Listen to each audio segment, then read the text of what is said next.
Let's also take a look at all the key updates coming in with regard to Cyclone Yas.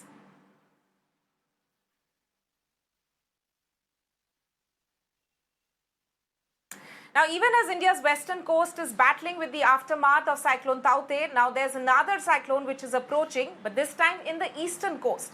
In fact, according to IMD, the depression will intensify, that is Cyclone Yas, and form a cyclonic storm on May 24th, which is tomorrow, and is expected to move northwest and make landfall on Odisha and Bengal coast on May 26th. Now, the centre has issued warnings to both Odisha as well as Bengal governments ahead of the projected impact.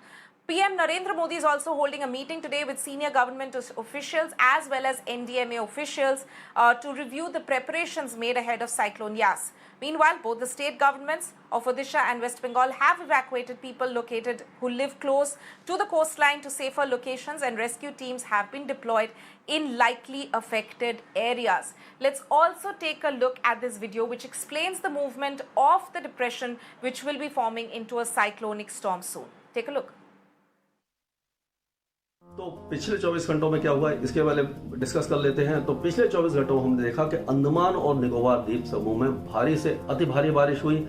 दक्षिणी तमिलनाडु में, केरल में, दक्षिण आंतरिक कर्नाटका में भी काफी ज्यादा बारिश देखने को मिली और पूर्वोत्तर राज्यों में हल्की से मध्यम बारिश रही। तो पहले वेदर सिस्टम देखते हैं कि पश्चिमी विक्षोभ आप देखिए कि जम्मू कश्मीर के आसपास बना हुआ है। एक साइक्लोनिक सर्कुलेशन है जो सेंट्रल पाकिस्तान और उससे सटे हुए राजस्थान पर है। राजस्थान में भी पिछले 24 घंटों में देखा कि हल्की से मध्यम बारिश की गतिविधियां हुई हैं। तो पंजाब से लेकर के ये जो साउथ सिंध है यहाँ तक एक ट्रफ रेखा आ रही है। तो पंजाब प्रांत में और जो सिंध के जो उत्तरी जिले हैं इन इलाकों में पाकिस्तान में बारिश होगी, और जो राजस्थान के कुछ इलाके हैं, पश्चिमी इलाके, इन इलाकों में हल्की से मध्यम बारिश होगी।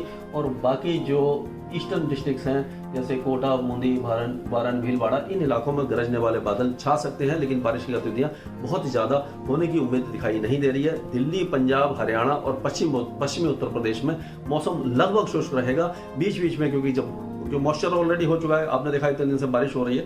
तो जो मॉइस्चर है और जब गर्मी बढ़ती है तो गरजने वाले बादल बन सकते हैं और एक दो स्थानों पर आइसोलेटेड पॉकेट्स में काफी हल्की बारिश के साथ गरज चमक हो सकती है। लेकिन कोई ऐसा वेदर सिस्टम नहीं है जो मूसलाधार बारिश लगातार दे। लेकिन मौसम अब धीरे धीरे गर्म होगा। बहुत ज्यादा गर्मी अभी फिलहाल नहीं आएगी, यानी हीट वेव आने की संभावना मई के महीने में लगभग अब समाप्त हो चुकी है।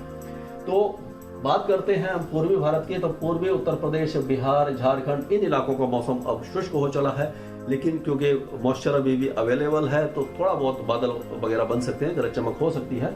लेकिन अब जो पूर्वोत्तर राज्य हैं इन इलाकों में भी आज और कल वेदर एक्टिविटी काफी ज्यादा कम हो जाएगी, हल्के से मध्यम बारिश ही होगी और कुछ स्थानों पर आइसोलेटेड यानी कि थोड़ी देर के लिए तेज शार्प सावर हो सकते हैं। और गंगे पश्चिम बंगाल वगैरह भी लगभग शुष्क रहेंगे। उड़ीसा के कुछ इलाकों में हल्की से मध्यम बारिश होने की संभावना है। और मध्य भारत की बात करें तो छत्तीसगढ़ में जो दक्षिणी जिले हैं इन इलाकों में हल्की फुल्की बारिश हो सकती है। बाकी यानी कि अंबिकापुर, रायगढ़, सिंधु, दुर्ग, राजनांदगांव, रायपुर, ये सारे इलाके लगभग शुष्क रहेंगे। और मध्य प्रदेश के ज्यादातर इलाके जैसे कि जबलपुर, सीधी, सतना, मांडला, होशंगाबाद, बैतूल, खंडवा, खरगोन, इंदौर, भोपाल, इन सारे इलाकों में भी बारिश की गतिविधियां ना के बराबर ही होंगी। उज्जैन, रतलाम वगैरह में भी बारिश की संभावना नहीं नजर आ रही है और गुजरात भी लगभग शुष्क बना रहेगा। हालांकि राजस्थान के कुछ इलाकों में हल्की बारिश देखी जा सकती है। महाराष्ट्र की बात करते हैं तो महाराष्ट्र में जो विदर्भ और मराठवाड़ा है इस इलाके का मौसम लगभग शुष्क रहेगा, लेकिन मध्य महाराष्ट्र और कोंकण एंड गोवा इन इलाकों में बारिश की गतिविधियां हो सकती हैं।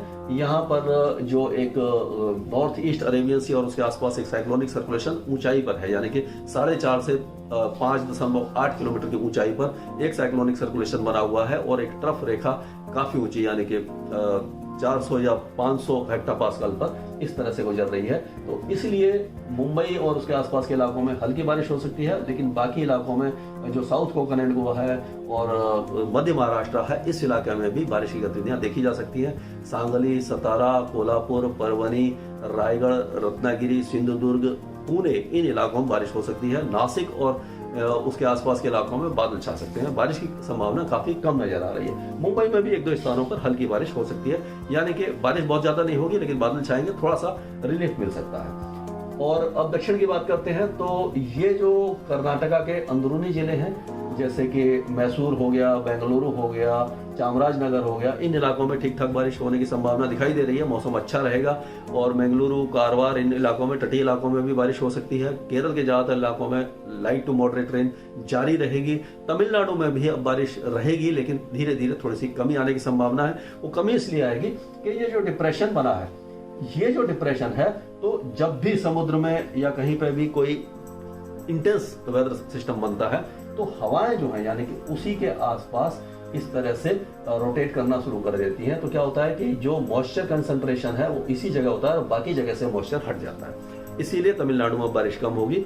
लेकिन तटीय आंध्र प्रदेश, यहाँ से लेकर एक जो ट्रफ रेखा आ रही है, तो तेलंगाना के कुछ इलाकों में और आंध्र प्रदेश के साथ साथ उड़ीसा के इलाकों में बारिश की गतिविधियां बढ़ सकती हैं। और ये डिप्रेशन कल तक जो समुद्री तूफान यास है, जिसका नाम ओमान ने दिया है, उसमें परिवर्तित हो सकता है, यानी कि इंटेंसिफाई हो सकता है।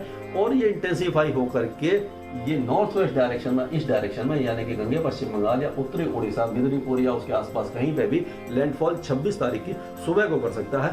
तो जैसे जैसे इसका अपडेट आता रहेगा, ये साइक्लोन बनेगा, डिप्रेशन बनेगा, तो हम इसका ट्रैक और ज्यादा सुनिश्चित कर पाएंगे, एग्जैक्ट इसकी इंटेंसिटी बता पाएंगे, किस रफ्तार से हवा चलेगी लैंडफॉल के समय, किस जगह लैंडफॉल करेगा, किस समय करेगा, किस इंटेंसिटी से करेगा और कितनी बारिश देगा। ये सारी एक्टिविटीज हम आपको अच्छी तरह से बताने में तब समर्थ होंगे। स्काई मैट वेदर में अभी के लिए इतना ही।